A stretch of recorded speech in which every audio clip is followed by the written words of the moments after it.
Hello दोस्तों, स्वागत है आपका हमारे online platform VK edu change the way of learning पर। दोस्तों, कहते हैं कि कोई भी लक्ष्य इंसान से बड़ा नहीं होता और हारा वही जो लड़ा नहीं होता। जी हाँ दोस्तों, आज के इस सेशन में आपका स्वागत है। फटाफट से आप सभी दोस्त आज के इस सेशन को अपने सभी दोस्तों तक शेयर करेंगे। दोस्तों, कहते हैं कि लक्ष्य हमेशा अर्जुन के बाण के जैसा होना चाहिए। लक्ष्य हमेशा अर्जुन के बाण के जैसा होना चाहिए और हौसला हमेशा दोस्तों सीमा पर खड़े जवान के जैसा होना चाहिए। तो उस हौसले को हम साथ लिए दोस्तों आगे बढ़ेंगे और अपने एग्ज़ाम में बेस्ट स्कोर करने के लिए दोस्तों एसएससी के द्वारा पूछे गए कुछ प्रीवियस ईयर क्वेश्चंस जो कि बहुत ही इंपॉर्टेंट है, प्रैक्टिस सेट के माध्यम से हम आपके सामने एक एक करके रखने वाले हैं। तो सभी दोस्त आज के सेशन में लास्ट तक बने रहेंगे। तो चलिए दोस्तों, बिना किसी देरी के आज के सेशन को स्टार्ट करते हैं। अगर अभी तक आपने चैनल को सब्सक्राइब नहीं किया तो एक बार सभी दोस्त चैनल को सब्सक्राइब करेंगे, साथ ही साथ में दोस्तों घंटी वाला ज़रूर बटन दबाएंगे, जिससे आपको एजुकेशनल की सबसे बेस्ट वीडियो आपको हमारे प्लेटफॉर्म के माध्यम से सबसे पहले आप तक पहुंचेगी। तो इसलिए सभी दोस्त सब्सक्राइब के साथ में बेल आइकन को ज़रूर प्रेस करेंगे। बहुत सारे स्टूडेंट कहते हैं सर हमको टाइमिंग का पता नहीं चल रहा है, तो सभी दोस्त ध्यान रखेंगे। इस समय दोस्तों कुछ नेटवर्क के इश्यूज होने के वजह से आप सभी दोस्त जो है थोड़ा सा क्लासेस इधर उधर हो जाती है, लेकिन आपकी लगभग क्लासेस 8 बजे या फिर 9 बजे, ठीक है, इन दो समयों में से एक टाइम पर होती है। क्योंकि दोस्तों यहाँ पर इस समय सर्वर की बहुत ज़्यादा, नेटवर्क की बहुत ज़्यादा प्रॉब्लम हो रही। तो आप सभी दोस्त प्रतिदिन हमारे साथ जुड़ेंगे। आपको अगर दोस्तों प्रतिदिन क्लास ज़रूर मिलेंगी, उसको आप बाद में भी विजिट कर सकते हैं, क्योंकि हम हर एक क्वेश्चन को विशेष विश्लेषण के साथ में करवाते हैं। यहाँ पर दोस्तों पहला प्रश्न है, शाहजहाँ के शासनकाल में भारत आने वाला विदेशी यात्री था। तो शाहजहाँ के शासनकाल में भारत आने वाला विदेशी यात्री कौन था, कमेंट सेक्शन में छाप देंगे। तो शाहजहाँ के शासनकाल में दोस्तों भारत आने वाला विदेशी यात्री कौन था? मानुची, इब्न बतूता, हॉकिंस या फिर दोस्तों थॉमस रो। सही आंसर क्या होगा सभी दोस्त कमेंट सेक्शन में छाप देंगे, जितने सारे दोस्त जुड़े हुए हैं। तो दोस्तों इसका एकदम करेक्ट आंसर है मानुची। दोस्तों शाहजहाँ के शासनकाल में निकोलाओ मानुची नामक दोस्तों एक विदेशी यात्री भारत आया था। और यह किसके शासनकाल के दौरान आया था? तो शाहजहाँ के शासनकाल के दौरान आया था। सभी दोस्त ध्यान रखेंगे। चलिए अगले प्रश्न की ओर आगे बढ़ेंगे। अगला प्रश्न क्या, ध्यान से देखेंगे सभी दोस्त। अगला प्रश्न है यहाँ पर आपका प्रश्न संख्या 2। अजंता के गुफाओं के चित्र भारत के किस संप्रदाय के स्वर्ण युग के प्रमाण हैं? कमेंट सेक्शन में छाप देंगे। अजंता की गुफाओं के चित्र भारत में किस संप्रदाय के स्वर्ण युग के प्रमाण हैं? सभी दोस्त एक बार कमेंट सेक्शन में छाप देंगे। ऑप्शन ए है जैन धर्म, ऑप्शन बी है बौद्ध धर्म, ऑप्शन सी है दोस्तों शैव धर्म और ऑप्शन डी है दोस्तों वैष्णव धर्म। तो दोस्तों इसका एकदम करेक्ट आंसर क्या होगा सभी दोस्त कमेंट सेक्शन में छाप देंगे, जितने सारे आज के सेशन में जुड़े हुए हैं। एक बार सभी दोस्त इसका सही आंसर जो है कमेंट सेक्शन में बताएंगे। फटाफट से आज के सेशन को अपने उन सभी दोस्तों तक शेयर जरूर करेंगे दोस्तों जिनका एसएससी जीडी का एग्ज़ाम है। तो यहाँ पर अगर बात की जाएगी अजंता की गुफाओं के चित्र भारत के किस संप्रदाय के स्वर्ण युग का प्रमाण है, तो इसका एकदम करेक्ट आंसर है दोस्तों बौद्ध धर्म। बौद्ध धर्म का प्रमाण है। बौद्ध धर्म की अगर बात की जाएगी दोस्तों, बौद्ध धर्म के संस्थापक कौन थे, कमेंट सेक्शन में छाप देंगे। तो दोस्तों बौद्ध धर्म के संस्थापक की अगर बात की जाएगी तो दोस्तों बौद्ध धर्म के संस्थापक कौन थे? महात्मा बुद्ध दोस्तों, जिन्हें किस नाम से जाना गया? गौतम बुद्ध के नाम से जाना गया। सभी दोस्त ध्यान रखेंगे। गौतम बुद्ध के बारे में हमने आपको सारी जानकारी दी है और इतिहास के जो क्लासेस हुए हैं उसके अंतर्गत बहुत ही डिटेल से हमने इनके बारे में बताया है। बौद्ध धर्म के संस्थापक दोस्तों गौतम बुद्ध थे। इनका जन्म दोस्तों कपिल वस्तु के लुम्बिनी में हुआ था। इनके पिता का नाम सुद्धोधन और इनकी माता का नाम महामाया था। और इनका जो पालन पोषण है उनकी मौसी जिनका नाम था दोस्तों गौतमी प्रजापति, इन्होंने किया था। और 16 वर्ष की अवस्था में इनका विवाह दोस्तों किसके साथ में हो गया था? तो इनका विवाह जो है यशोधरा के साथ में 16 वर्ष की आयु में हुआ था। और इनका एक पुत्र था दोस्तों जिसका नाम था राहुल। क्या नाम था? राहुल। अगला दोस्तों बुद्ध भगवान बुद्ध से संबंधित दोस्तों जो घटनाएं हैं महत्वपूर्ण, जिनको हम लोग समझने का प्रयास करेंगे दोस्तों। ये बहुत ही ज़्यादा एग्जाम में पूछा जा सकता है। बौद्ध धर्म संबंधित जो घटनाएं हैं इनको देखेंगे दोस्तों। तो बौद्ध धर्म से संबंधित घटनाएं कौन कौन सी हैं दोस्तों? एक है आपकी महाभिनिष्क्रमण, ध्यान से देखेंगे।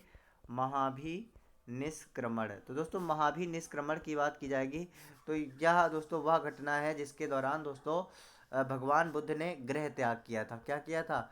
गृह त्याग किया था। सभी दोस्त ध्यान रखेंगे। उसके बाद अगर बात किया जाएगा धर्म चक्र परिवर्तन, तो दोस्तों धर्म चक्र परिवर्तन ये दोस्तों बुद्ध के जीवन से जुड़ी हुई एक घटना है जिसका नाम क्या पड़ गया? धर्म चक्र परिवर्तन। तो दोस्तों यह वह समय दोस्तों इसके अंतर्गत आता है जिस समय भगवान बुद्ध ने प्रथम उपदेश दिया था। तो प्रथम उपदेश देने की घटना क्या कहलाई? सभी दोस्त ध्यान रखेंगे। प्रथम उपदेश देने की घटना धर्म चक्र परिवर्तन कहलाई। और दोस्तों बुद्ध के ज्ञान प्राप्त होने की घटना क्या कहलाई? तो सभी दोस्त ध्यान रखेंगे, भगवान बुद्ध के ज्ञान प्राप्त होने की घटना जो है संबोधि कहलाई। क्या कहलाई? संबोधि कहलाई। दोस्तों अगर आपसे पूछा जाएगा संबोधि वृक्ष किस वृक्ष को कहा जाता है, तो सभी दोस्त ध्यान रखेंगे संबोधि वृक्ष बहुत बार एग्जाम में पूछा जा चुका है दोस्तों, बहुत ही इंपॉर्टेंट क्वेश्चन है। पूछा जाता है आपसे दोस्तों संबोधि वृक्ष किसे कहा गया है, कमेंट सेक्शन में छाप देंगे संबोधि वृक्ष। दोस्तों संबोधि वृक्ष अगर आपसे के एग्जाम में पूछा जाता है तो संबोधि वृक्ष किसे कहा गया है? पीपल का वृक्ष। दोस्तों यह वह वृक्ष है, पीपल का वृक्ष दोस्तों इसे संबोधि वृक्ष कहा गया। यह वृक्ष है जिसके नीचे दोस्तों भगवान गौतम बुद्ध को दोस्तों ज्ञान की प्राप्ति हुई थी, और इसे दोस्तों क्या कहा गया? बोधि वृक्ष या फिर संबोधि वृक्ष भी कहा गया। दोस्तों भगवान बुद्ध के मृत्यु का जो वो था, जो मृत्यु का समय था, उसे किस नाम से जाना गया? तो दोस्तों इसे महापरिनिर्वाण के नाम से जाना गया। किस नाम से जाना गया? महापरिनिर्वाण। महापरिनिर्वाण के नाम से जाना गया। सभी दोस्त ध्यान रखेंगे। बुद्ध धर्म में दोस्तों 3 रत्न हैं, बुद्ध धम्म और संघ दोस्तों, और 3 पिटक हैं दोस्तों, विनय पिटक, सुत्त पिटक और अभिधम्म पिटक। तो चलिए दोस्तों अगले प्रश्न में बौद्ध धर्म से संबंधित अन्य महत्वपूर्ण जानकारियों के बारे में चर्चा करेंगे। तब तक दोस्तों इस प्रश्न का आंसर आप लोग कमेंट सेक्शन में छाप देंगे। वेलेटा किस देश की राजधानी है? सभी दोस्त कमेंट सेक्शन में छाप देंगे। वेलेटा दोस्तों साइप्रस की, अल्बानिया की, माल्टा की या फिर दोस्तों कोसावा की। सही आंसर क्या होगा? सभी दोस्त कमेंट सेक्शन में छाप देंगे जितने सारे दोस्त जुड़े हुए हैं। तो दोस्तों वेलेटा की अगर बात की जाएगी तो माल्टा की राजधानी क्या है? माल्टा की राजधानी दोस्तों, माल्टा एक यूरोपीय देश है, इसे आप सभी दोस्त ध्यान रखेंगे। माल्टा एक यूरोपीय देश है दोस्तों, इसकी राजधानी का क्या नाम है? वेलेटा। ठीक है, ध्यान रखेंगे वेलेटा इसके राजधानी है। अगले प्रश्न की ओर आगे बढ़ेंगे दोस्तों। यहाँ पर दोस्तों बहुत ही शानदार क्वेश्चन है, इसका आंसर आप सभी दोस्त कमेंट सेक्शन में जरूर बताएंगे। निम्न में से कौन एक साथ जैव उर्वरक के कार्य करते हैं? तो दोस्तों कौन जैव उर्वरक दोस्तों जिसे बायो फर्टिलाइजर के नाम से जाना जाता है, तो कौन दोस्तों एक साथ मिलकर जैव उर्वरक का कार्य करते हैं? एजोला एवं नील हरित शैवाल। ऑप्शन बी है दोस्तों नॉट स्टॉक एवं फलीदार पादप, या फिर दोस्तों ऑप्शन सी है राइजोबियम एवं घास, या फिर ऑप्शन डी है दोस्तों साल्मोनेला एवं ई कोलाई। इसका सही आंसर क्या होगा? सभी दोस्त कमेंट सेक्शन में छाप देंगे। तो दोस्तों अगर आपसे पूछा जाता है, यहाँ पर ध्यान से देखेंगे, कौन एक साथ मिलकर जैव उर्वरक बायो फर्टिलाइजर का कार्य करते हैं, तो इसका एकदम करेक्ट आंसर दोस्तों एजोला एवं नील हरित शैवाल, जिन्हें दोस्तों ब्लू ग्रीन एल्गी के रूप में जाने जाते हैं। तो दोस्तों ये सम्मिलित होकर एक जैव उर्वरक का कार्य करते हैं। और दोस्तों एजोला एवं नील हरित शैवाल मिलकर दोस्तों मृदा में किसकी मात्रा को बढ़ाते हैं? मृदा में दोस्तों नाइट्रोजन की मात्रा को बढ़ाते हैं। और मृदा में जब दोस्तों नाइट्रोजन की मात्रा पर्याप्त होती है तो वह दोस्तों कैसी भूमि हो जाती है? उर्वर भूमि हो जाती है, मतलब दोस्तों उर्वरता युक्त भूमि हो जाती है। तो इसे आप लोग सभी दोस्त ध्यान रखेंगे, एजोला एवं नील हरित शैवाल। अगला जो प्रश्न है उसकी तरफ आगे बढ़ेंगे। यहाँ पर दोस्तों आपके लिए बहुत ही शानदार क्वेश्चन है, फटाफट से इसका सही आंसर जो है कमेंट सेक्शन में छाप देंगे। जितने सारे दोस्त जुड़े हुए हैं एक बार लाइक और शेयर जरूर करेंगे। जी हाँ दोस्तों, एक बार सभी दोस्त लाइक और शेयर जरूर करेंगे फटाफट से। यहाँ पर लिखा है दोस्तों कौन सा हार्मोन पुष्पीय पौधों में पुंजननता का विकास करता है? इसका सही आंसर क्या होगा? एक बार कमेंट सेक्शन में छाप देंगे। तो निम्नलिखित में से कौन सा हार्मोन्स पुष्पीय पौधों में पुंजननता का विकास करता है? ऑप्शन ए है जिब्रेलिन, ऑप्शन बी है काइटेनिन, ऑप्शन सी है दोस्तों 2,4-D, ऑप्शन डी है दोस्तों ऑप्शन डी है दोस्तों आपका IAA। तो दोस्तों इसका एकदम करेक्ट आंसर क्या हो जाएगा? कमेंट सेक्शन में छाप देंगे जितने सारे दोस्त जुड़े हुए हैं। तो इसका नाम क्या हो जाएगा? First A. तो दोस्तों इसमें सही आंसर क्या होगा? एक बार सभी दोस्त कमेंट सेक्शन में छाप देंगे जितने सारे दोस्त जुड़े हैं। एक बार सभी दोस्त लाइक और शेयर जरूर करेंगे। जी हाँ दोस्तों, एक बार सभी दोस्त लाइक और शेयर जरूर करेंगे। तो यहाँ पर दोस्तों इसका एकदम करेक्ट आंसर क्या है? तो इस कौन सा पूछा गया, कौन सा हार्मोन्स? तो दोस्तों यहाँ पर जो दिए गए हैं ये हार्मोन्स है। क्या है? पादप हार्मोन्स। पादप हार्मोन्स के अंतर्गत हमने आपको क्या क्या पढ़ाया था, कौन कौन से पादप हार्मोन्स होते हैं? तो आप सभी दोस्तों को पता होना चाहिए, ऑक्सिन, जिब्रेलिन, ये सभी दोस्तों क्या हैं? साइटोकाइनिन। तो दोस्तों ये सभी आपके क्या हैं? ये सभी पादप हार्मोन्स हैं दोस्तों। पादप हार्मोन्स का कार्य क्या होता है दोस्तों? पादप हार्मोन्स का कार्य होता है किसी भी पौधे में वृद्धि करना, ठीक है, पौधे की वृद्धि करना, या फिर दोस्तों उनके अंकुरण क्षमता को बढ़ाना। या दोस्तों हार्मोन्स का कार्य क्या होता है, इसको थोड़ा सा समझेंगे। तो दोस्तों हार्मोन्स का कार्य होता है किसी भी क्रिया को दोस्तों आगे बढ़ाने के लिए एक एनर्जी के रूप में जो प्रोवाइड करवाता है दोस्तों, उसे क्या कहते हैं? हार्मोन्स। ये दोस्तों एक उत्तेजक के रूप में कार्य करता है। ध्यान रखेंगे किसके रूप में कार्य करता है? तो ये दोस्तों एक उत्तेजक के रूप में कार्य करता है, सभी दोस्त ध्यान रखेंगे। तो यहाँ पर दोस्तों इसका एकदम करेक्ट आंसर क्या हो जाएगा? तो इसका एकदम करेक्ट आंसर है दोस्तों जिब्रेलिन। सभी दोस्त ध्यान रखेंगे, क्या इसका एकदम करेक्ट आंसर है? जिब्रेलिन दोस्तों इसका एकदम करेक्ट आंसर है। Option A is right answer. दोस्तों अगर बात की जाएगी यहाँ पर थोड़ा सा ध्यान से देखेंगे, जिब्रेलिन की अगर बात की जाएगी दोस्तों, तो जिब्रेलिन दोस्तों क्या है? जिब्रेलिन दोस्तों एक पादप हार्मोन्स है जो कि क्या करता है? पुष्पीय पौधों में पुंजननता का विकास करता है। पुष्पीय पौधों में दोस्तों किसका विकास करता है?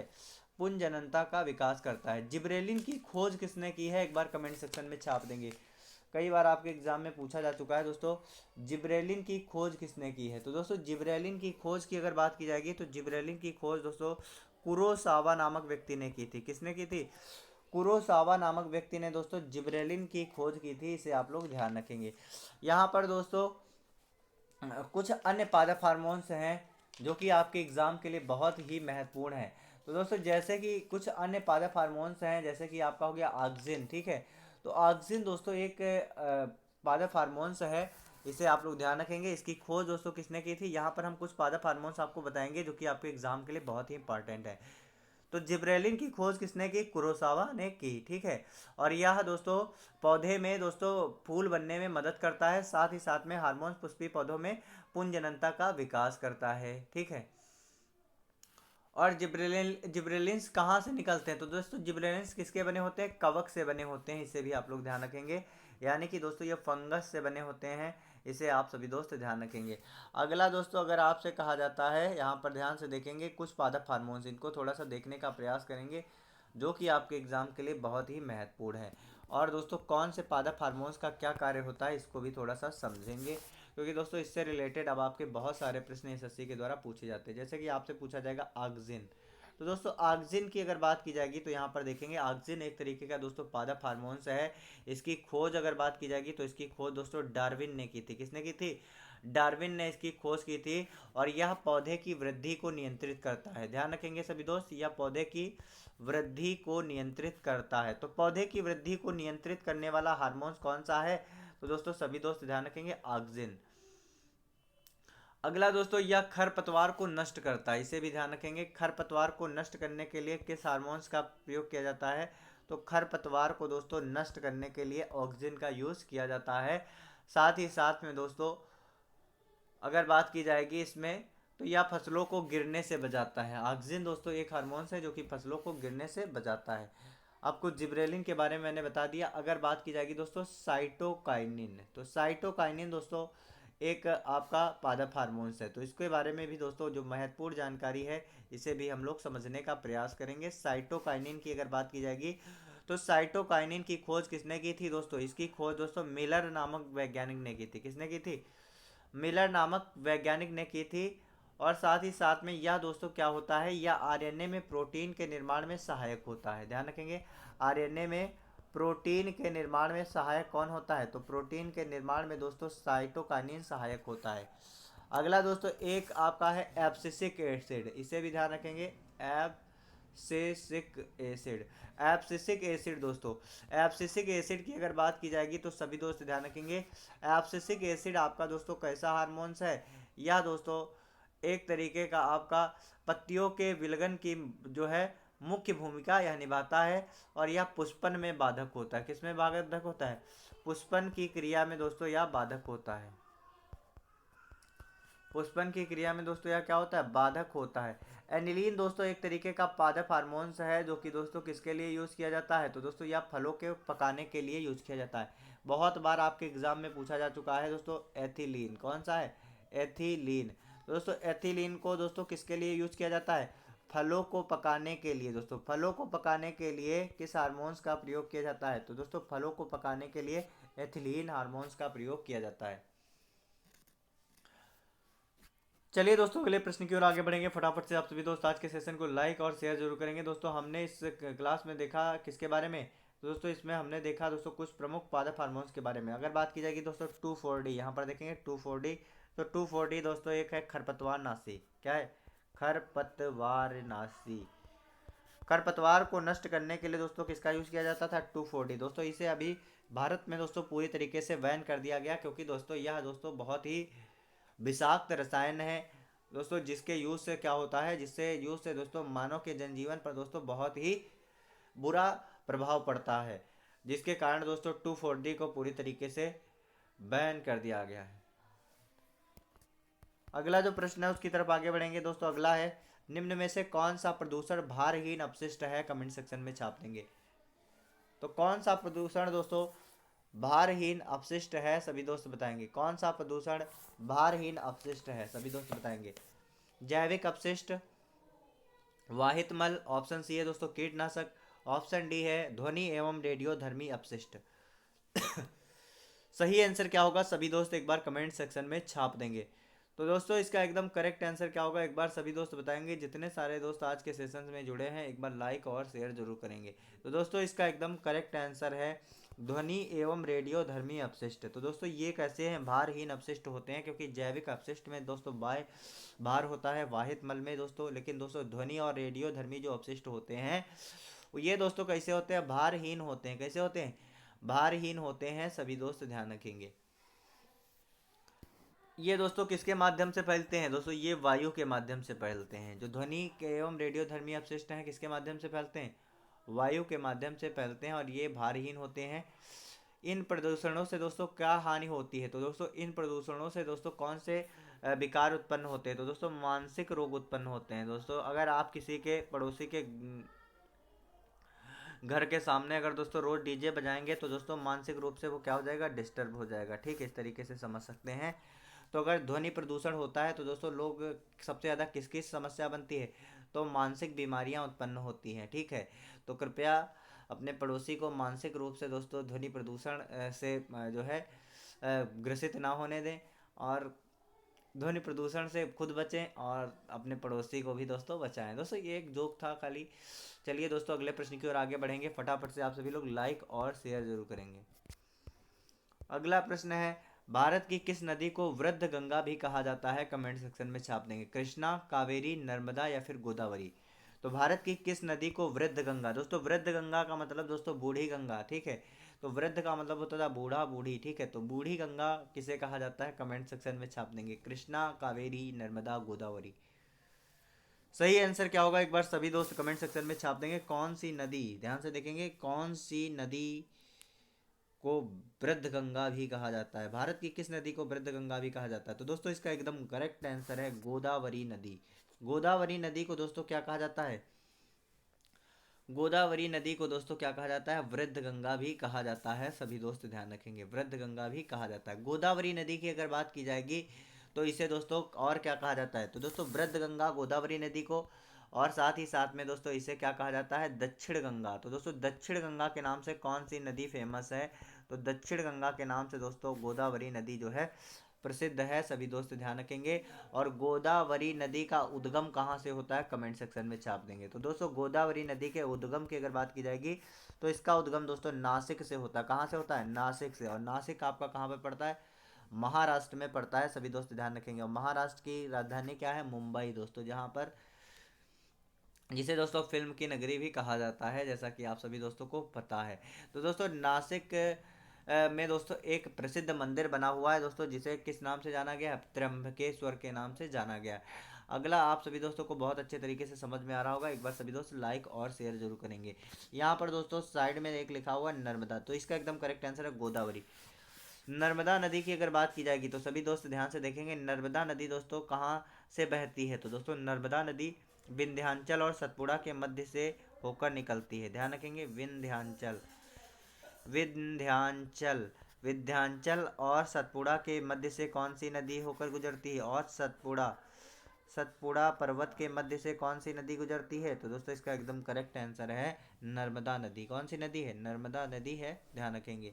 और यह दोस्तों कहाँ पर गिरती है नर्मदा नदी, तो सभी दोस्त ध्यान रखेंगे, खंभात की खाड़ी में। कहाँ पर, खंभात की खाड़ी में। तो ये इस तरीके के क्वेश्चन आपके बहुत सारे एग्जाम में पूछे जाते हैं, तो हम सारे क्वेश्चन आपके कवर अप करवाने वाले हैं दोस्तों प्रैक्टिस सेट के माध्यम से।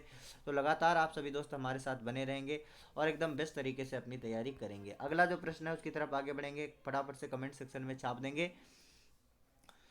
ऋग्वेद में सर्वाधिक सूक्त किस देवता के लिए समर्पित है, कमेंट सेक्शन में छाप देंगे, फटाफट से सभी दोस्त बताएंगे। ऋग्वेद में सर्वाधिक सूक्त किस देवता के लिए समर्पित है, जितने सारे दोस्त जुड़े हुए हैं एक बार सभी दोस्त लाइक और शेयर जरूर करेंगे।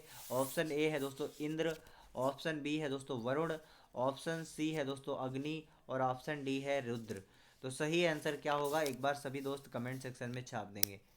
तो सर्वाधिक, यहाँ पर सर्वाधिक की बात की गई है, तो एक बार सभी दोस्त इसका आंसर जो है कमेंट सेक्शन में चिपका देंगे जितने सारे दोस्त जुड़े हुए हैं।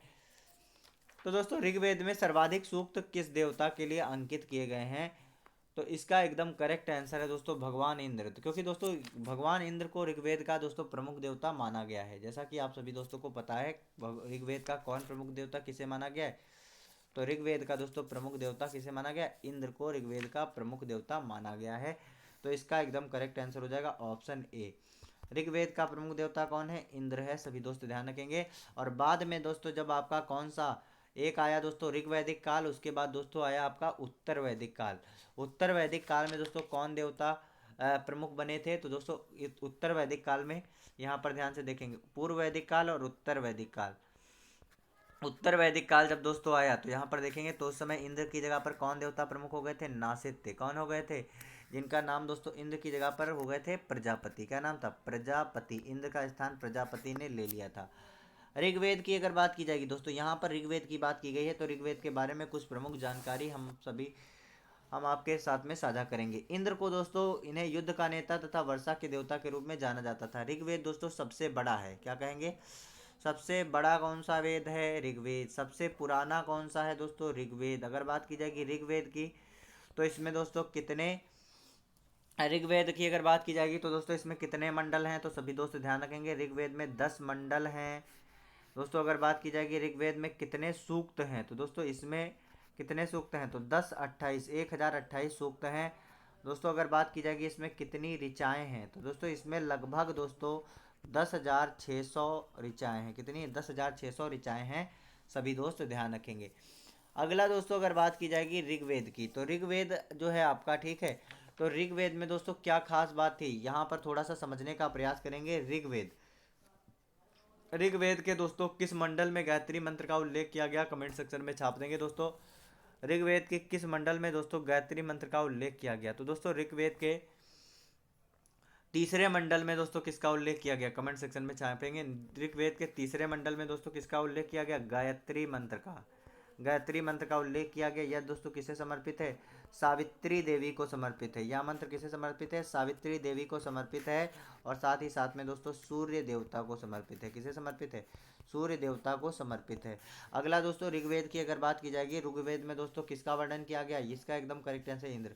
ऋग्वेद में दोस्तों किसका वर्णन किया गया है, ऋग्वेद में दोस्तों पुरुष सूक्त का वर्णन किया गया। किसका, पुरुष सूक्त का वर्णन किया गया। पुरुष सूक्त में दोस्तों 4 वर्णों के बारे में बताया गया। कितने वर्णों के बारे में बताया गया, 4 वर्णों के बारे में बताया गया।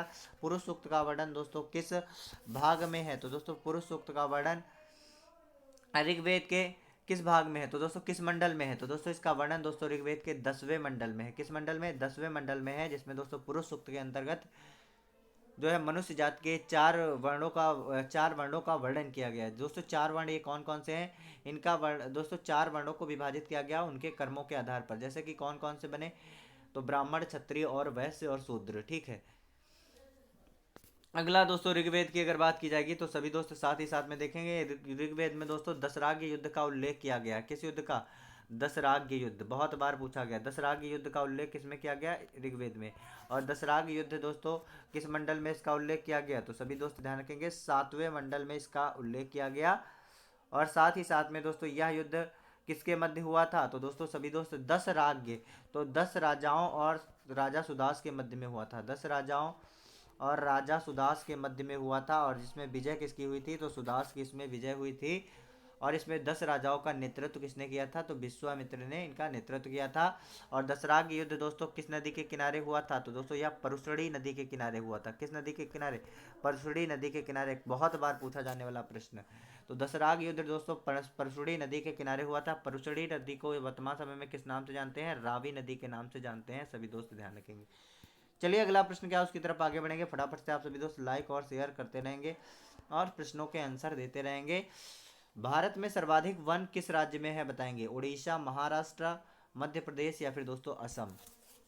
तो भारत में सर्वाधिक वन दोस्तों किस राज्य में है? तो दोस्तों भारत में सर्वाधिक वनों की अगर बात की जाएगी तो भारत में सर्वाधिक वन किस राज्य में है? तो दोस्तों इसका एकदम करेक्ट आंसर है मध्य प्रदेश में। दोस्तों सर्वाधिक वन वाला क्षेत्र कौन सा है? मध्य प्रदेश में है। सभी दोस्त ध्यान रखेंगे क्योंकि वन रिपोर्ट के अनुसार लगभग दोस्तों 77,000 यहाँ पर ध्यान से देखेंगे 77,400 वर्ग किलोमीटर दोस्तों, वर्ग किलोमीटर क्षेत्र में दोस्तों यहाँ पर वन पाया गया है, वनाच्छादित पाया गया है। अगला जो प्रश्न है उसकी तरफ आगे बढ़ेंगे दोस्तों। फटाफट से कमेंट सेक्शन में छाप देंगे दोस्तों। द वेल्थ ऑफ नेशन रचना किसने की थी? बताएंगे। द वेल्थ ऑफ नेशन रचना किसने की थी? एडम स्मिथ, अमर्त्य सेन, संजीव रेड्डी या फिर अल्बर्ट नोबेल। कमेंट सेक्शन में छाप देंगे इसका एकदम करेक्ट आंसर क्या होगा। दोस्तों अगर बात की जाएगी द वेल्थ ऑफ नेशन, तो द वेल्थ ऑफ नेशन किसकी पुस्तक है? एक बार सभी दोस्त बताएंगे। तो द वेल्थ ऑफ नेशन पुस्तक दोस्तों एडम स्मिथ की है दोस्तों, जिसे अर्थशास्त्र का क्या कहा गया है? दोस्तों इन्हें अर्थशास्त्र का जनक भी कहा गया है। और यह दोस्तों इनका पहला प्रकाशन था। और यह किस विषय से संबंधित पुस्तक है? तो इसे भी याद रखेंगे, अर्थशास्त्र से संबंधित यह पुस्तक है, एडम स्मिथ के द्वारा लिखी गई। एडम स्मिथ दोस्तों किस देश के रहने वाले हैं? तो एडम स्मिथ की अगर बात की जाएगी तो दोस्तों ये स्टॉकलैंड के, ध्यान से सुनेंगे, स्टॉकलैंड के निवासी हैं और एक अर्थशास्त्री एडम स्मिथ, इनके द्वारा दोस्तों पुस्तक लिखी गई द वेल्थ ऑफ नेशन।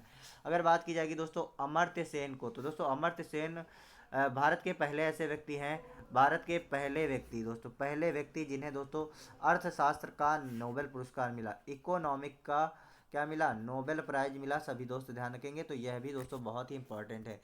यहाँ पर दोस्तों अगर बात की जाएगी सभी दोस्त ध्यान रखेंगे अल्बर्ट नोबेल की, तो दोस्तों नोबेल दोस्तों क्या है?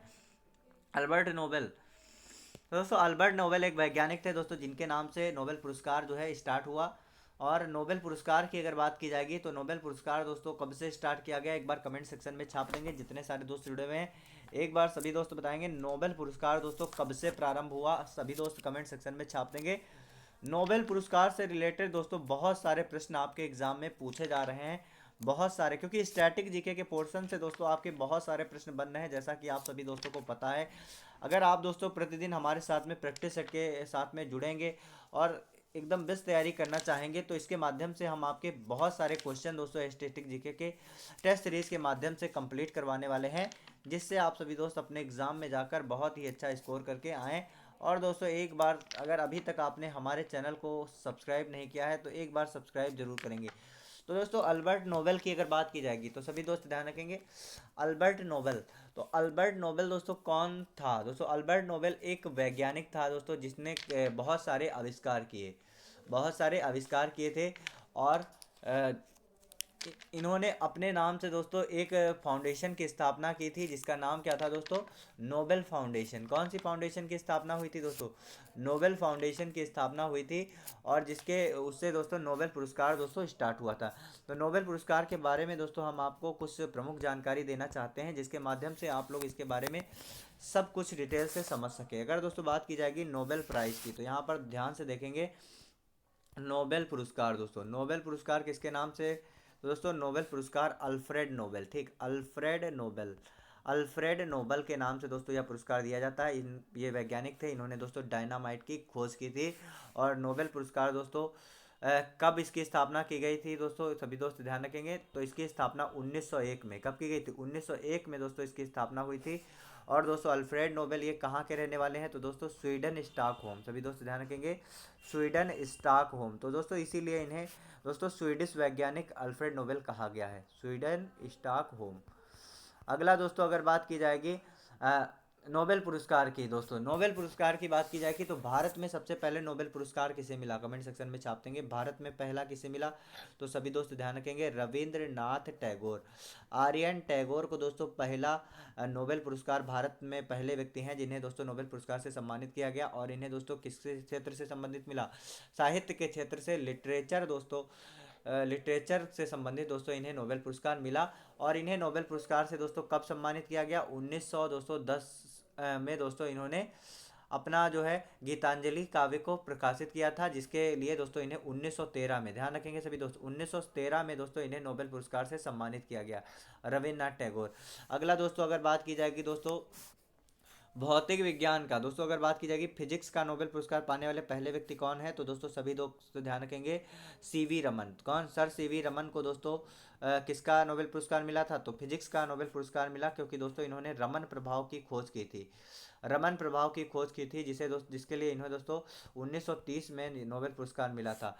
अगला दोस्तों अगर बात की जाएगी दोस्तों चिकित्सा का नोबेल पुरस्कार पाने वाले पहले व्यक्ति कौन है, तो दोस्तों चिकित्सा का नोबेल पुरस्कार पाने वाले पहले व्यक्ति कौन है, तो दोस्तों चिकित्सा की अगर बात की जाएगी तो सभी दोस्त इसे ध्यान रखेंगे, चिकित्सा का नोबेल पुरस्कार पहले किसे मिला, डॉक्टर हरगोविंद खुराना, डॉक्टर हरगोविंद खुराना। तो दोस्तों डॉक्टर हरगोविंद खुराना को नोबेल पुरस्कार किस लिए मिला, तो इन्हें दोस्तों यह नोबेल पुरस्कार कृत्रिम जीन संश्लेषण के लिए मिला। बहुत बार एग्जाम में पूछा गया, कृत्रिम जीन संश्लेषण के लिए किस वैज्ञानिक को नोबेल पुरस्कार मिला था, तो कृत्रिम जीन संश्लेषण के लिए दोस्तों हरगोविंद खुराना को यह नोबेल पुरस्कार मिला। अगर आपसे पूछा जाएगा शांति का पहला नोबेल पुरस्कार किसे मिला, तो दोस्तों सभी दोस्त ध्यान रखेंगे, मदर टेरेसा, किसे मिला, मदर टेरेसा, ठीक है सभी दोस्त ध्यान रखेंगे, मदर टेरेसा को मिला। अगला दोस्तों अगर आपसे पूछा जाएगा अर्थशास्त्र का नोबेल पुरस्कार पाने वाले पहले भारतीय कौन है, कमेंट सेक्शन में छाप देंगे। तो अर्थशास्त्र का नोबेल पुरस्कार किसे मिला था, तो एक दोस्तों महान अर्थशास्त्री थे जिनका नाम था अमर्त्य सेन, अमर्त्य सेन। तो अमर्त्य सेन को दोस्तों अर्थशास्त्र का नोबेल पुरस्कार मिला था, और ये दोस्तों पहले भारतीय हैं जिन्हें दोस्तों अर्थशास्त्र का नोबेल प्राइज मिला था। तो आशा करते हैं आप सभी दोस्तों को बहुत अच्छे तरीके से समझ में आ गया होगा। एक बार सभी दोस्त लाइक और शेयर जरूर करेंगे, और अपने उन सभी दोस्तों तक शेयर करेंगे दोस्तों जिनका एसएससी जीडी का एग्जाम है। चलिए अगले प्रश्न की ओर आगे बढ़ेंगे दोस्तों। अगला प्रश्न क्या है, ध्यान से देखेंगे और इसका सही आंसर सभी दोस्त बताएंगे। यहाँ पर दोस्तों अगला प्रश्न लिखा हुआ है, निम्नलिखित में से कौन सा पुरस्कार खेल से संबंधित है, बताएंगे।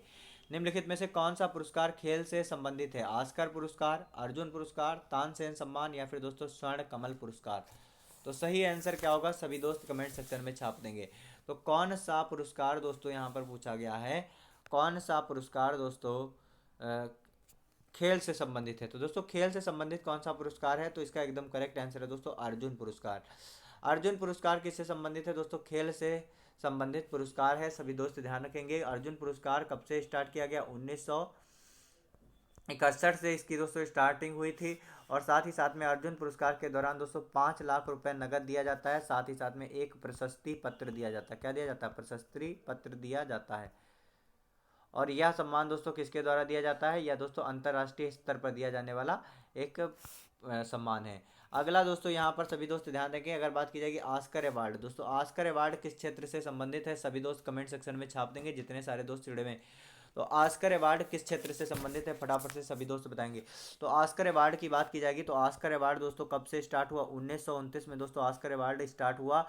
और यह दोस्तों विश्व का फिल्म जगत का सबसे सर्वोच्च पुरस्कार कौन है, तो विश्व के फिल्म जगत का दोस्तों, फिल्म जगत का सर्वोच्च पुरस्कार कौन सा है, तो अर्जुन पुरस्कार, सॉरी दोस्तों यहाँ पर कौन सा है, ऑस्कर अवार्ड है। यहाँ पर दोस्तों थोड़ा सा हो गया 1929, यहाँ पर इसका एकदम करेक्ट आंसर है अर्जुन पुरस्कार। चलो दोस्तों इसको थोड़ा सा अलग हटके देखेंगे। ऑस्कर अवार्ड 1929 और दोस्तों किससे संबंधित है दोस्तों, तो ये दोस्तों फिल्म जगत से संबंधित है, अंतर्राष्ट्रीय स्तर पर दिया जाने वाला सम्मान है, फिल्म जगत से संबंधित है। और यह दोस्तों नेशनल अकादमी मोशन पिक्चर आर्ट्स के द्वारा प्रदान किया जाता है। अगर दोस्तों आपसे पूछा जाता है कि सबसे पहले दोस्तों ऑस्कर अवार्ड दोस्तों किस भारतीय फिल्म को दिया गया है, कमेंट सेक्शन में छाप देंगे। तो सबसे पहले दोस्तों किस भारतीय फिल्म को ऑस्कर अवार्ड मिला था, तो दोस्तों इसका एकदम करेक्ट आंसर है सबसे पहले किसे नॉमिनेट किया गया। तो 1957 में दोस्तों एक फिल्म बनी थी जिसका नाम है मदर इंडिया। तो दोस्तों सबसे पहले मदर इंडिया मूवी को दोस्तों ऑस्कर अवार्ड के लिए नॉमिनेट किया गया था, सभी दोस्त ध्यान रखेंगे। अगला दोस्तों अगर बात की जाएगी ऑस्कर अवार्ड पाने वाली पहली भारतीय महिला कौन है, ये बहुत बार पूछा जाता है ऑस्कर अवार्ड पाने वाली पहली भारतीय महिला कौन है। तो सभी दोस्त ध्यान रखेंगे, पहली भारतीय महिला की बात की जाएगी तो पहली भारतीय महिला का नाम है दोस्तों भानु अथैया। क्या नाम है, भानु अथैया। दोस्तों भानु अथैया को दोस्तों ऑस्कर अवार्ड मिला है, सभी दोस्त ध्यान रखेंगे। भानु अथैया को किसके लिए मिला दोस्तों, कॉस्ट्यूम डिजाइनिंग के लिए मिला। किसके लिए मिला, तो इसे भी ध्यान रखेंगे, कॉस्ट्यूम डिजाइनिंग। कॉस्ट्यूम डिजाइनिंग के लिए दोस्तों ऑस्कर अवार्ड पाने वाली पहली भारतीय महिला कौन है, भानु अथैया। और इन्होंने दोस्तों गांधी की फिल्म रिचर्ड एटनबरो में दोस्तों इन्होंने कॉस्ट्यूम डिजाइनिंग की थी। चलिए दोस्तों अगले प्रश्न की ओर आगे बढ़ेंगे, फटाफट से सभी दोस्त देखेंगे और सही आंसर जो है कमेंट सेक्शन में छाप देंगे। सॉरी दोस्तों, राज्य का संवैधानिक प्रमुख कौन होता है, कमेंट सेक्शन में छाप देंगे। दोस्तों राज्य का संवैधानिक प्रमुख कौन होता है, ऑप्शन ए है दोस्तों महाधिवक्ता, ऑप्शन बी है दोस्तों मुख्यमंत्री, ऑप्शन सी है दोस्तों राज्यपाल, ऑप्शन डी है दोस्तों मुख्य सचिव। तो दोस्तों अगर बात की जाएगी राज्य का संवैधानिक प्रमुख कौन होता है, तो इसका एकदम करेक्ट आंसर है दोस्तों राज्यपाल। दोस्तों राज्य का संवैधानिक प्रमुख दोस्तों कौन होता है, इसका वर्णन दोस्तों किस आर्टिकल के द्वारा किया गया है, तो आर्टिकल 153, इसे ध्यान रखेंगे 153 दोस्तों, इसके अंतर्गत दोस्तों भारत किसी भी राज्य का संवैधानिक प्रमुख कौन होता है, राज्यपाल होता है, सभी दोस्त ध्यान रखेंगे। राज्यपाल बनने के लिए दोस्तों न्यूनतम उम्र कितनी चाहिए, 35 वर्ष होना चाहिए, सभी दोस्त ध्यान रखेंगे। अगला जो प्रश्न है उसकी तरफ आगे बढ़ेंगे, बाबर का उत्तराधिकारी कौन था, कमेंट सेक्शन में छाप देंगे। बाबर का उत्तराधिकारी कौन था, अकबर। ऑप्शन बी है दोस्तों बहादुर शाह, ऑप्शन सी है दोस्तों हुमायूं, ऑप्शन डी है दोस्तों शेर शाह। तो बाबर का उत्तराधिकारी कौन था, फटाफट से कमेंट सेक्शन में छाप देंगे और एक बार सभी दोस्त लाइक और शेयर जरूर करेंगे। तो बाबर का उत्तराधिकारी कौन था, तो दोस्तों बाबर का उत्तराधिकारी कौन था, तो बाबर का उत्तराधिकारी दोस्तों उसका एक बड़ा पुत्र जिसका नाम था हुमायूं। तो हुमायूं दोस्तों बाबर का दोस्तों ज्येष्ठ पुत्र था, सभी दोस्त ध्यान रखेंगे, ज्येष्ठ पुत्र कौन था, हुमायूं। ये दोस्तों बाबर का उत्तराधिकारी था, सभी दोस्त ध्यान रखेंगे। और ये दोस्तों हुमायूं जो था ये दूसरा मुगल शासक है। अगर बात की जाएगी दूसरा मुगल शासक कौन है, तो दूसरा मुगल शासक दोस्तों है हुमायूं। बाबर की बात की जाएगी तो दोस्तों बाबर ने दोस्तों मुगल साम्राज्य की स्थापना किसने की, तो सभी दोस्त ध्यान रखेंगे मुगल साम्राज्य की स्थापना किसने की, तो मुगल साम्राज्य की स्थापना दोस्तों किसके द्वारा की गई, बाबर के द्वारा की गई। अगला जो प्रश्न है उसकी तरफ आगे बढ़ेंगे। जी हाँ दोस्तों सभी दोस्त ध्यान से देखेंगे और कमेंट सेक्शन में छाप देंगे इसका सही आंसर क्या होने वाला है।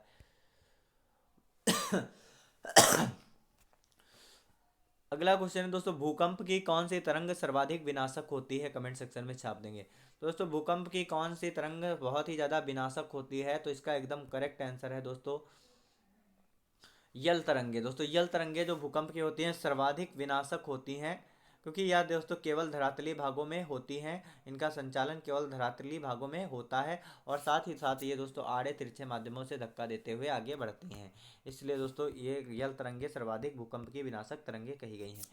अगला दोस्तों प्रश्न है, ध्यान से देखेंगे, लान टेनिस खेल के मैदान को क्या कहते हैं, कमेंट सेक्शन में छाप देंगे। लान टेनिस खेल के मैदान को क्या कहते हैं, कोर्ट, रिंग, ट्रैक या फिर दोस्तों फील्ड। तो लॉन टेनिस के खेल के मैदान को क्या कहते हैं, एक बार सभी दोस्त कमेंट सेक्शन में छाप देंगे। तो दोस्तों इसका एकदम करेक्ट आंसर है लॉन टेनिस की अगर बात की जाएगी दोस्तों, तो लॉन टेनिस के खेल के मैदान को क्या कहा जाता है, तो लॉन टेनिस के खेल के मैदान को कोर्ट कहा जाता है। क्या कहता है, कोर्ट कहा जाता है। साथ ही साथ में दोस्तों कुछ अन्य प्रमुख हैं, जैसे कि रिंग दोस्तों किसके मैदान को कहा जाता है, ध्यान से देखेंगे।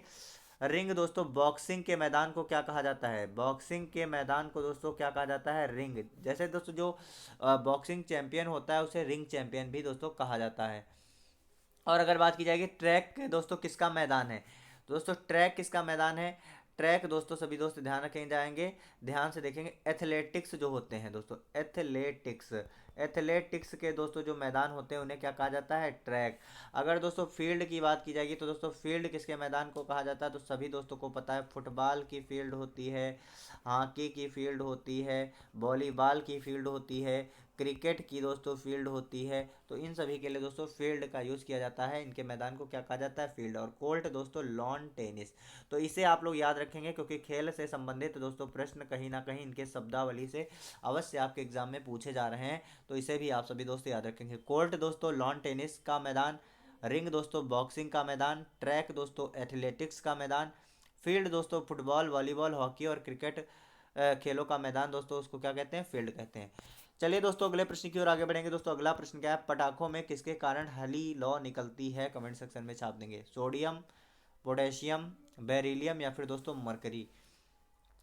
तो पटाखों में दोस्तों किसके कारण हली लौ निकलती है? तो इसका एकदम करेक्ट आंसर है दोस्तों बेरिलियम। दोस्तों जो पटाखे होते हैं दोस्तों इसमें बेरिलियम नामक रासायनिक तत्व जो है इसमें दोस्तों होता है, जिसके कारण दोस्तों हरी लौ निकलती है। हरी लौ निकलती है, सभी दोस्त ध्यान रखेंगे। अगला जो प्रश्न है उसकी तरफ आगे बढ़ेंगे दोस्तों।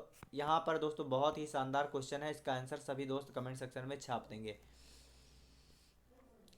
जितने सारे दोस्त जुड़े हुए हैं एक बार लाइक और शेयर जरूर करेंगे। अफगानिस्तान में भारत द्वारा लोगों को एयर लिफ्ट करने के अभियान को निम्न में से क्या नाम दिया गया है? सभी दोस्त कमेंट सेक्शन में छाप देंगे। तो दोस्तों अफगानिस्तान के भारत के लोगों को एयरलिफ्ट करने के लिए दोस्तों अभियान को निम्नलिखित में से क्या नाम दिया गया है? यहाँ पर दोस्तों इस आपके ऑप्शन दिए गए। ऑप्शन ए है दोस्तों ऑपरेशन देवी शक्ति। फिर दोस्तों ऑप्शन बी है दोस्तों आपका ऑपरेशन सतर्क, ऑपरेशन नारकोस, उसके बाद दोस्तों है आपका ऑपरेशन आहट। तो दोस्तों इसका एकदम करेक्ट आंसर क्या होगा? सभी दोस्त छाप देंगे। तो अफगानिस्तान में भारत द्वारा एयरलिफ्ट करने का अभियान दोस्तों किस नाम से जाना गया? तो इसका एकदम करेक्ट आंसर है दोस्तों ऑपरेशन देवी शक्ति। अगर दोस्तों आपसे पूछा जाता है ऑपरेशन सतर्क, दोस्तों ऑपरेशन सतर्क का संबंध किससे है? एक बार कमेंट सेक्शन में छाप देंगे जितने सारे दोस्त जुड़े हुए हैं। तो दोस्तों ऑपरेशन सतर्क दोस्तों रेलवे जो है, रेलवे सुरक्षा बलों के द्वारा जो तंबाकू और दोस्तों वहाँ पर किसकी बिक्री होती है? तंबाकू शराब और दोस्तों गांजा, इनकी दोस्तों अवैध तस्करी को रोकने के लिए, गांजा की अवैध तस्करी और बिक्री को रोकने के लिए दोस्तों रेलवे के द्वारा, किसके द्वारा? रेलवे पुलिस के द्वारा, आरपीएफ के द्वारा दोस्तों यह ऑपरेशन जारी किया गया, जिसका नाम है दोस्तों ऑपरेशन सतर्क। अगला दोस्तों बहुत ही इंपॉर्टेंट है ऑपरेशन नारकोस। तो दोस्तों ऑपरेशन नारकोस भी दोस्तों इसी तरीके से संबंधित है, या दोस्तों रेलवे आरपीएफ के द्वारा यह भी दोस्तों स्टार्ट किया गया। इसके अंतर्गत दोस्तों क्या हुआ है?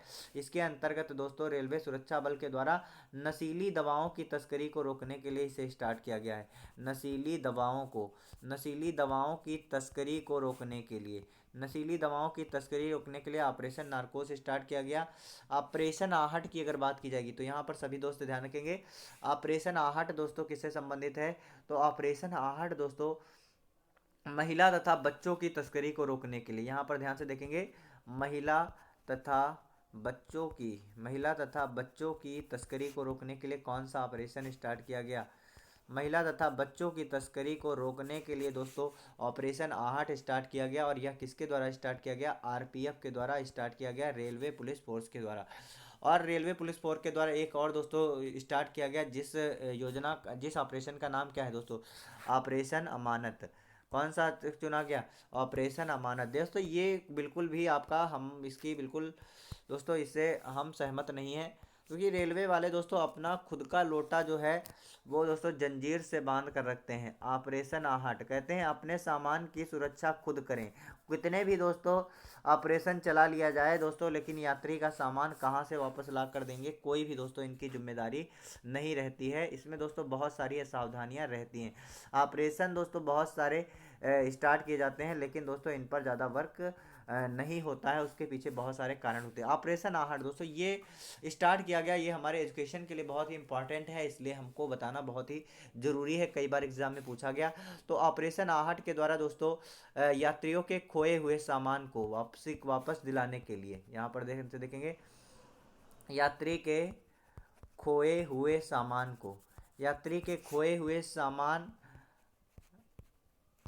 की वापसी के लिए दोस्तों, यात्री के खोए हुए सामान की वापसी के लिए दोस्तों, सुरक्षा के लिए या फिर वापसी के लिए, सुरक्षा के लिए दोस्तों कौन सा ऑपरेशन चलाया गया? ऑपरेशन आहट। ऑपरेशन दोस्तों यहाँ पर अमानत है, ध्यान रखेंगे कौन सा ऑपरेशन है?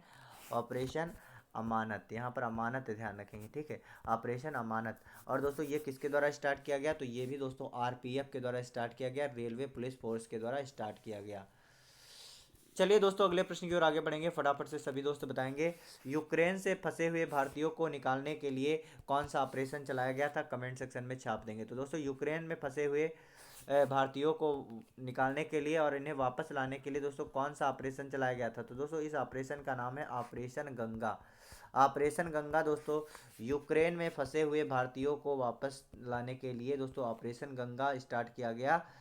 और दोस्तों इसे कब स्टार्ट किया गया था, तो सभी दोस्त ध्यान रखेंगे 26 फरवरी सन 2022, 26 फरवरी सन 2022 को यह ऑपरेशन स्टार्ट किया गया था और यह दोस्तों विदेश मंत्रालय के द्वारा स्टार्ट किया गया था। अगला जो प्रश्न है उसकी तरफ आगे बढ़ेंगे दोस्तों। निम्नलिखित में से कौन किसी राज्य की पहली महिला राज्यपाल बनी है, तो दोस्तों इसका एकदम करेक्ट आंसर क्या होगा, सभी दोस्त छाप देंगे कमेंट सेक्शन में। तो निम्नलिखित में से कौन किसी राज्य की पहली महिला राज्यपाल बनी, तो इसका एकदम करेक्ट आंसर है दोस्तों सरोजिनी नायडू। दोस्तों इन्हें भारत की कोकिला के नाम से जाना जाता है। ये दोस्तों उत्तर प्रदेश राज्य की पहली महिला राज्यपाल बनी है। अगला दोस्तों सुचेता कृपलानी की बात की जाएगी तो उत्तर प्रदेश या फिर भारत के किसी भी राज्य की पहली महिला मुख्यमंत्री कौन बनी है, तो दोस्तों इनका नाम है सुचेता कृपलानी। इंदिरा गांधी की बात की जाएगी तो भारत की पहली पीएम कौन बनी है, सभी दोस्त ध्यान रखेंगे भारत की पहली महिला प्रधानमंत्री बनी है इंदिरा गांधी। साथ ही साथ में भारत रत्न सम्मान पाने वाली पहली महिला कौन है, तो सभी दोस्त ध्यान रखेंगे भारत रत्न सम्मान पाने वाली पहली महिला कौन है, इनका नाम है दोस्तों इंदिरा गांधी। मीरा कुमार दोस्तों, मीरा कुमार दोस्तों कौन है, कमेंट सेक्शन में छाप देंगे जितने सारे दोस्त जुड़े हुए हैं। मीरा कुमार का संबंध किससे है, मीरा कुमार दोस्तों कौन सी पहली महिला है, एक बार सभी दोस्त कमेंट सेक्शन में छाप देंगे जितने सारे दोस्त जुड़े हुए हैं, एक बार बताएंगे मीरा कुमार। अगला दोस्तों अगर आपसे पूछा जाएगा पहली भारतीय महिला राष्ट्रपति कौन है, तो इनका नाम है दोस्तों प्रतिभा देवी सिंह पाटिल। पहली महिला अगर बात किया जाएगा लोकसभा के अध्यक्ष कौन है, तो दोस्तों पहली भारतीय महिला लोकसभा की अध्यक्ष कौन है, तो पहली भारतीय महिला लोकसभा की अध्यक्ष कौन है, मीरा कुमार। तो आशा करते हैं आप सभी दोस्तों को बहुत अच्छे तरीके से समझ में आ रहा होगा। चलिए दोस्तों अगले प्रश्न की ओर आगे बढ़ेंगे। अगला प्रश्न क्या है ध्यान से देखेंगे और इसका आंसर जो है आप सभी दोस्त कमेंट सेक्शन में छाप देंगे। दोस्तों ये क्वेश्चन जो कि बहुत ही शानदार एकदम बेस्ट क्वेश्चन है आपके लिए, बताएंगे